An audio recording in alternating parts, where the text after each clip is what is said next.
If there's one thing all of us can agree on, it's that very few sports are as fun to bet as baseball. Maybe it's because there's so many games, so much variance and uncertainty, but also so many ways to find edges in a sport that's more nuanced than anything else we know. But because of that, there's just as many ways to get crushed. And by June, all you can say to yourself is, God, I can't wait for football season to come back. But it doesn't have to be that way. And it won't be, because today, we're talking 5 tips that'll put you well on your way to having a profitable MLB season. Let's go. Number 5, don't be afraid to bet underdogs. Sportsbooks are well aware that most people love betting big favorites like the Yankees or the Dodgers. The problem with that is that baseball is an extremely unique and unpredictable sport on a game-by-game basis. I mean, think about it. The Rangers won the World Series last year and still lost 72 games in the regular season. So when you want to bet the Dodgers at minus 230 against the Cardinals because they can't lose this game, even though they lost almost 40% of their games last year, that means that in order to win $100,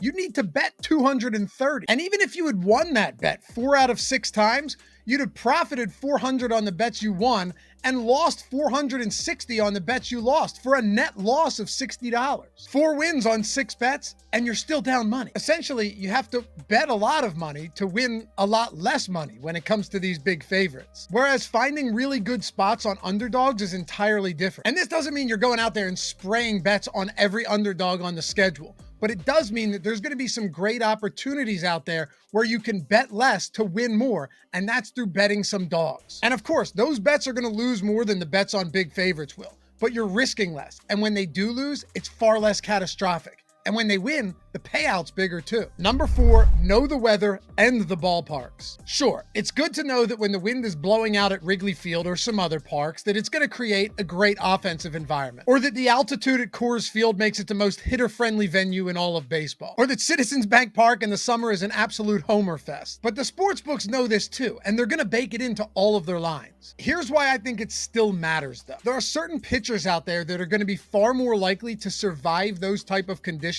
than others. Like a ground ball pitcher who pitches to contact might have an easier time in Coors Field than, say, a fly ball pitcher who thrives off generating a ton of strikeouts but struggles with giving up the long ball and extra base hits into the gap. Because not only are extra base hits abundant in Colorado, but strikeouts are far harder to come by for pitchers as well. Whereas that same fly ball pitcher who struggled at Coors may go out and throw a complete game shutout at PNC Park in Pittsburgh.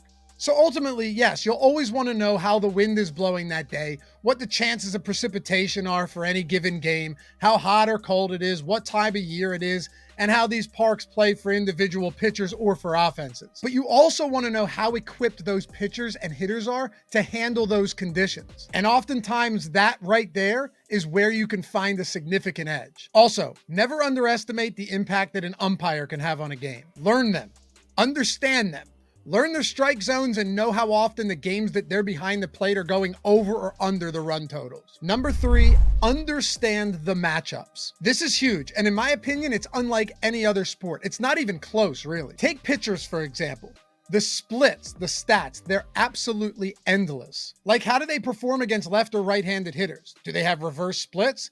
And maybe they're way better against lefties, but is their opponent going to run out a righty-heavy lineup full of power bats? And is their velocity up lately? Are they getting the same break on their curveball? How lucky have they been? The list goes on and on and on. But believe it or not, you can find all of that information. It's readily available and on free sites too, like Fangraphs, Baseball Savant, Brooks Baseball, and so many others. And the reason, in my opinion at least, that this is so important is because no matter how diligent the sportsbooks are at creating efficient lines, there's so much going on under the hood with pitchers, with hitters, with everything in baseball that there's simply no way these books can cover all of their bases. See what I did there? On all of these lines, on all of these props, and all of these games. So by taking some time to dig into these stats, I think you're going to be able to find some real edges throughout the season that's going to make you money. Number 2, jump on the lines early. The last thing anybody should be doing is getting all of their bets in right before the games start, because by that point, the lines are as efficient as they're going to get. On the other hand, if you know your stuff, or if you're utilizing a market-based tool like the one we have at OddsShopper that uses sharp sports books to determine the true odds of an event, then you can jump on mispriced odds early, even the night before, and well before they shift out of your favor. And hey, if you guys ever want to check out all the awesome tools and community that we have over at OddsShopper Premium, try your first week out for only $1 using the promo code MONEYLINE. That'll get you everything on our site, including our market-based EV tool that has our users profiting thousands, the Parlay Builder, our live odds page where you can track line movement, research trends, and get up to the second odds with the best edges for every market, and our premium Discord too, where you can tail bets and learn and hang out with some of the sharpest bettors around. And promo code MONEYLINE will get you that first week for only $1. And we all know, just because you're getting closing line value doesn't mean the bet is guaranteed to win. Certainly not. However, it is without question one of the most important elements of becoming and staying a winning sports bettor.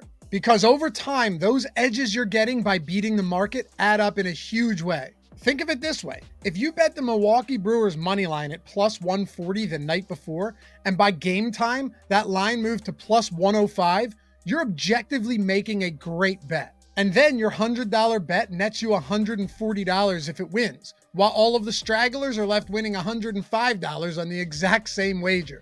And number one, the most important one of them all, shop the odds every time you bet. It's true. This will always be the most important aspect of all of sports betting, not just baseball, everything. Even a moron could keep his head above water for some time just by shopping the odds, even if he didn't know what he was betting on. Because by simply just getting the best odds on every bet you make, now you're paying the sports books less and you're keeping more money in your pocket even if your bet loses. All right, so check this out. Let's say, for example, you love betting on home run props, but you only bet them on one sports book. You'd effectively be pissing money away every single day. Here's a good example. Look at the Jose Abreu home run prop that we have in the market-based tool over at OddsShopper right now. If you've positioned yourself correctly and you have accounts across multiple sports books, and for this example, Bet Rivers just so happens to be one of them, you'd be getting this bet with plus 540 odds. So a $100 bet nets you $540 if it wins. And even if that bet hit only one of 6 times, at the end of everything, when the dust settles, you'd still be up $40. A win is a win, right? But let's say you took the lazy approach and only decided you want to bet on your favorite sports book and that's it. Say DraftKings in this case. You'd be placing this bet blindly at plus 400. And you know what would happen if that bet hit only one of 6 times at DraftKings?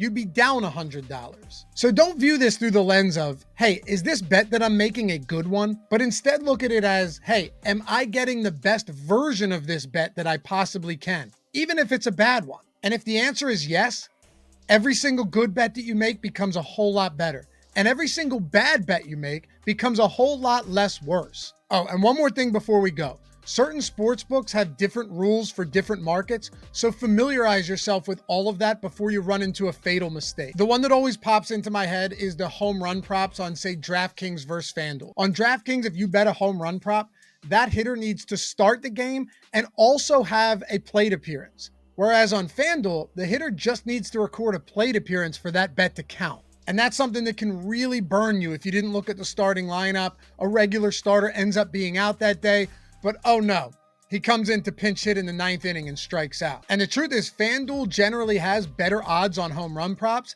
and I think that's why. So one way to work around that is just simply wait for starting lineups to come out if you're gonna bet home run props on FanDuel so you don't run into any trouble. And as always, I hope this video was helpful for you guys. If you have any questions, comments, whatever it may be, leave them down below. And if you found this video helpful, leave a thumbs up and subscribe. It helps us greatly. Other than that, hope to see you guys over at OddsShopper soon. Peace.